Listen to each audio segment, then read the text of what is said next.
Juan Ramón Rayo es economista. Don Juan Ramón, muy buenos días. Buenos días, Cristina, ¿qué tal? Bueno, pues alarmada, ¿no? Porque como la gente de la calle nos preguntamos cómo es posible que el escenario sea tan negro. Mi primera pregunta, don Juan Ramón, sería si todo está interrelacionado. Quiero decir, si los datos de la inflación en Estados Unidos, la reacción del Banco Europeo, lo que ha pasado con la bolsa, los datos de inflación en España, ¿todo está relacionado? Sí, todo tiene un origen común y es la respuesta que dieron los gobiernos durante la pandemia para evitar que la economía supuestamente se derrumbara. Recordemos que en el año 2020 se aprobaron estímulos muy fuertes, tanto fiscales como monetarios, sobre todo en Estados Unidos, en general en el conjunto del planeta, y esos estímulos tan fuertes, que en su momento podía parecer que tenían sentido, quizá fueron demasiado fuertes, hemos visto que fueron demasiado fuertes y se están materializando en una economía recalentada, en una economía que genera inflación, y la genera en Estados Unidos y la genera también en Europa. Y para controlar la inflación hay que subir los tipos de interés, y las subidas de tipos de interés lo que hacen es hundir la bolsa. Claro, efectivamente nos alarma el golpe de la bolsa de ayer. ¿En qué medida es importante o, es uno de estos vaivenes a los que nos tienen acostumbrados? A ver, ayer se publicó el dato de inflación en Estados Unidos y la bolsa empezó a caer en picado cuando se publicó ese dato de inflación. ¿Por qué reaccionó tan mal la bolsa a ese dato de inflación?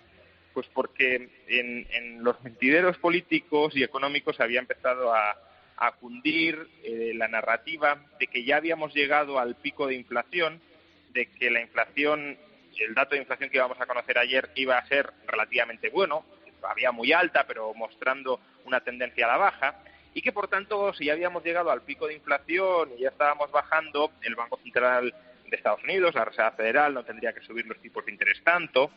Si no los sube tanto la Reserva Federal, tampoco los tendría por qué subir tanto el Banco Central Europeo. Pero, claro, todo este deseo se vino abajo ayer cuando conocimos que el dato de inflación en Estados Unidos fue muy malo, que la inflación, lejos de frenarse, se aceleró, y que, por tanto, las subidas de tipos de interés no se van a frenar, sino que más bien se van a acelerar. Y la bolsa reaccionó ante esa subida previsible de tipos con un desplome que en parte es lógico, fruto de que los mayores tipos de interés van a contribuir a contraer la actividad económica, y la bolsa, de alguna manera, es un termómetro de cuál es el nivel de actividad de beneficios empresariales previsibles durante los próximos trimestres.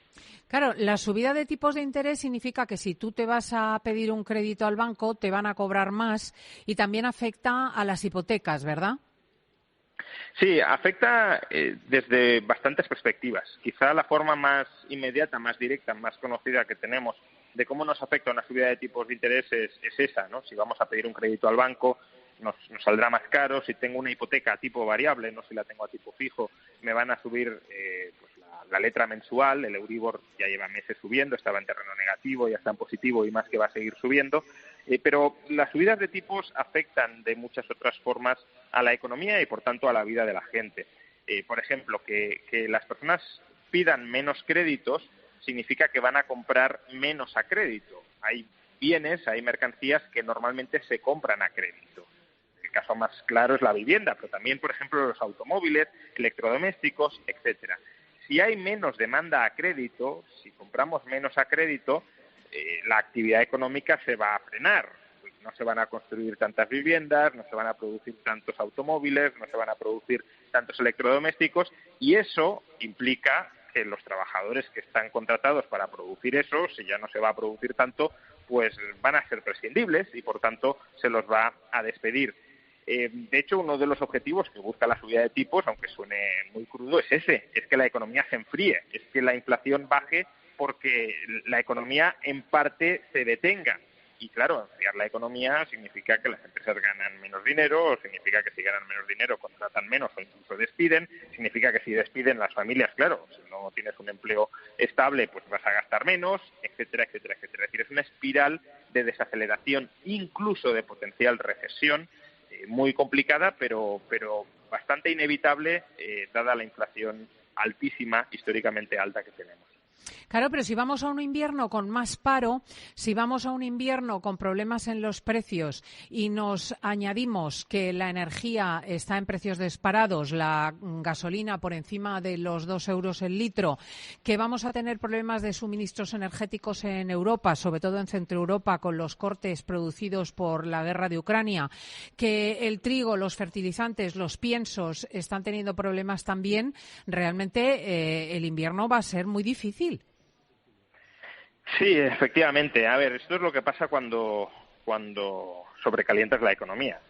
Ahora vamos a lamentar, previsiblemente vamos a lamentar lo que supone un enfriamiento económico, pero no olvidemos que el pecado original es haber sobrecalentado la economía. Si pones el coche a una velocidad excesiva, te puedes estrellar, y si no te estrellas y tienes que frenar bruscamente para evitar estrellarte, pues también puedes sentir o experimentar dolencias por ese frenazo tan brusco, ¿no? Sí, efectivamente vamos a un invierno complicado porque a los bancos centrales cada vez les está quedando menos margen de autonomía para no subir tipos de interés, y las subidas de tipos de interés enfrían la economía y la van a enfriar en un momento en el que además de este sobrecalentamiento por el exceso de gasto, tenemos una crisis de suministros derivada, esta sí, de las circunstancias de la guerra. Claro, si sumamos desaceleración, contracción económica con problemas de abastecimiento regular de determinadas mercancías básicas, pues, por un lado, tu renta en términos nominales cae, incluso puede desaparecer si te despiden, por otro, los precios siguen subiendo, y por otro, determinados bienes básicos podrían llegar a escasear, quizá no en España, pero como decías, en Centroeuropa el riesgo, pues desde luego, es creciente. Y aún habría que añadir un tercer factor de incertidumbre o de potenciales problemas, y es que los tipos de interés, la subida de tipos, otra de las consecuencias que tiene, es que a los gobiernos les sale más caro endeudarse. Durante los últimos meses hemos visto cómo el coste de financiación de la deuda pública española se ha disparado. Es verdad que todavía está en niveles bajos, pero es que estábamos en el 0,5% más o menos, el tipo de interés a 10 años de la deuda pública española, y hoy está casi rozando en el 3%, y esto ha pasado en 6 meses. Entonces, claro, si siguen subiendo tipos y se siguen instalando las expectativas de que van a seguir subiendo, los tipos de interés que pagan los gobiernos van a seguir aumentando, y eso forzará al gobierno, a cualquier gobierno, a tener que aplicar ajustes ya sea desde el lado del gasto, recortes, o ya sea ajustes desde el lado de las subidas de impuestos, que también son recortes para la población. Madre mía, de verdad, es que no son más que malas noticias. Hay cosas que la gente, yo en concreto, entendemos mal. En 2008 el precio del barril de petróleo era más caro que ahora. Sin embargo, ahora nos encontramos el litro de gasolina casi en el doble. ¿Por qué? Sí, pues está muy relacionado con la inflación de la que hablábamos, que se está trasladando a otros sectores. Por un lado, en el año recordemos, el barril de petróleo se paga en dólares, no se paga en euros. Y en el año 2008 el euro cotizaba a 1,6 dólares. Hoy el euro está cotizando a 1,05 dólares. Prácticamente estamos a la paridad. ¿Eso qué significa? Que aunque el barril de petróleo estuviese más caro en dólares en los mercados internacionales, estaba más barato cuando lo pagábamos en euros, porque el dólar estaba barato en relación con el euro. Concretamente, un barril de petróleo a 130, 135 dólares en el año 2008 nos podía costar a los europeos menos de 90 euros.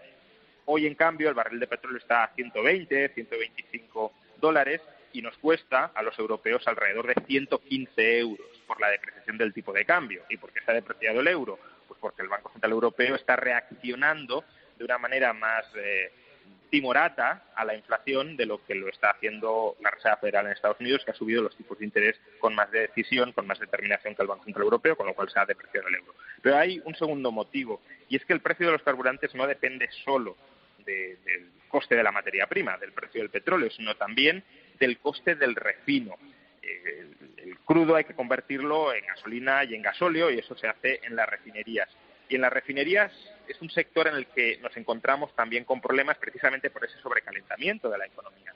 No tenemos ahora mismo capacidad de refino instalada para refinar tanto crudo como necesitamos refinar, Y además, los costes del refino también se han encarecido, especialmente en Europa, porque para refinar el petróleo que importamos en Europa, que tiene un alto contenido en azufre, necesitamos utilizar una tecnología que es muy intensiva en gas natural. Claro, si se te ha encarecido el gas natural, se te encarece el coste de refinar la gasolina y el gasóleo y, por tanto, el coste del carburante también aumenta.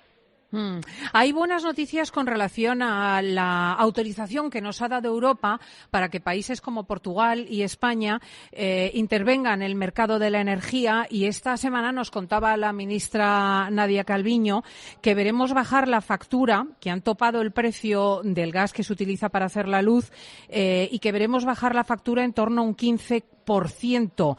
¿Eso es así? ¿Podemos al menos en ese sentido felicitarnos? Bueno, habrá que ver cuál es la magnitud final de la bajada. Todavía hay, yo creo, ciertas dudas. En un principio se nos vendió una bajada de hasta el 50%, ahora ya estamos rebajando la bajada por debajo del 20%, ¿no? Pero sí, evidentemente, si topas el precio del gas en el mercado marginalista que tenemos en España, bueno, en Europa en general, como el precio del gas es el que tiende a determinar el precio de la electricidad, normalmente en las subastas, menor precio del gas, pues menor precio de la electricidad. Ahora bien, hay que tener en cuenta que esta bajada solo afectará a aquellos consumidores que estén en la tarifa regulada. Los que estén en el mercado libre y hayan pactado una tarifa a medio plazo no se verán beneficiados, a menos que cambien a la tarifa regulada. Otra cosa es que les salga a cuenta cambiar, porque a lo mejor tienen un precio cerrado en sus contratos que sigue siendo más bajo que el que prevalecerá en la tarifa regulada. Y a su vez también hay que tener en cuenta que esta intervención no sale gratis. Por un lado estamos embalsamando unos costes que habrá que remunerar en el futuro a las eléctricas que producen con centrales de ciclo combinado, con gas, porque si no les estamos permitiendo recuperar el coste de su combustible, pues eso hay que remunerárselo de alguna forma. Y luego está distorsionando completamente el funcionamiento del mercado eléctrico. Pero bueno, a lo mejor para hacer frente, para capear el temporal extraordinario en el que nos encontramos ahora, pues podría tener sentido, es bastante discutible, pero desde luego es una medida que no podemos mantener en el tiempo porque genera esas distorsiones que estoy mencionando, que es básicamente cargarte el mercado. ¿Y las empresas van a encajar ellas esta bajada de los precios? A ver, las empresas se les va a pagar por la puerta de atrás con una especie de déficit de tarifa la diferencia entre el precio del gas que pagan y el precio del gas que repercuten a los consumidores. Y esa diferencia embalsamada de precio, pues la vamos a pagar nosotros en el futuro. Ahora, eso no significa que no vaya a haber un ahorro neto, porque eso solo afecta a la tecnología que produce con gas. Las otras tecnologías, la nuclear, la hidroeléctrica, que cobraban precios de gas, no habrá que remunerarles esa diferencia porque su coste de producción es más bajo que el del gas, ¿no? Por tanto, si va a haber una bajada ahora, insisto, es una bajada que distorsiona el funcionamiento del mercado a medio plazo y que aún así embalsama algunos costes que hay que repercutir o hay que pagar en el futuro. Una última pregunta relativa al problema con Argelia. Hemos disgustado al que nos suministra el 40% del gas que consumimos. Esto es un movimiento peligroso. Muy peligroso, mucho. A ver, no voy a entrar en la cuestión política porque no es mi campo, pero incluso desde un punto de vista político, si se quisiera haber hecho este movimiento de cambio de alianzas, el peor momento para hacerlo, desde luego, es el actual. Si tú quisieras modificar tu postura con respecto al Sáhara Occidental, deberías haberlo hecho o mucho antes o mucho después, pero no ahora. ¿Por qué? Pues porque Europa, como decíamos, tiene un problema de suministro garantizado de gas, porque gran parte de Europa depende del suministro ruso. Nosotros, en cambio, ahí sí éramos una excepción ibérica, una isla ibérica, porque tenemos el suministro de Argelia, con lo cual, bueno, de cierto modo decíamos, esto no va con nosotros, aunque corten el gas en Centro Europa, a nosotros no nos va a afectar, pero nos hemos creado un problema en este momento con nuestro principal suministrador de gas, que es Argelia, y ya veremos qué repercusiones va a tener en el corto plazo, si va a haber corte de gas o no va a haberlo, pero desde luego en el medio largo plazo las consecuencias sí son conocidas.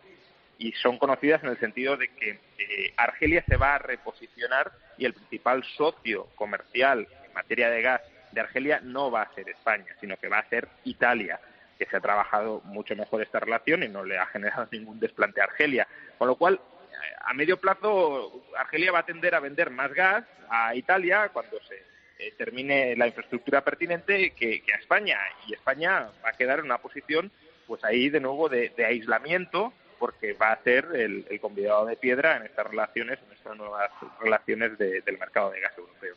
Y veremos los precios. Don Juan Ramón Rayo, muchísimas gracias por ayudarnos a entender estas noticias que no son realmente buenas para nuestros oyentes. Un saludo afectuoso. Un saludo, hasta otra.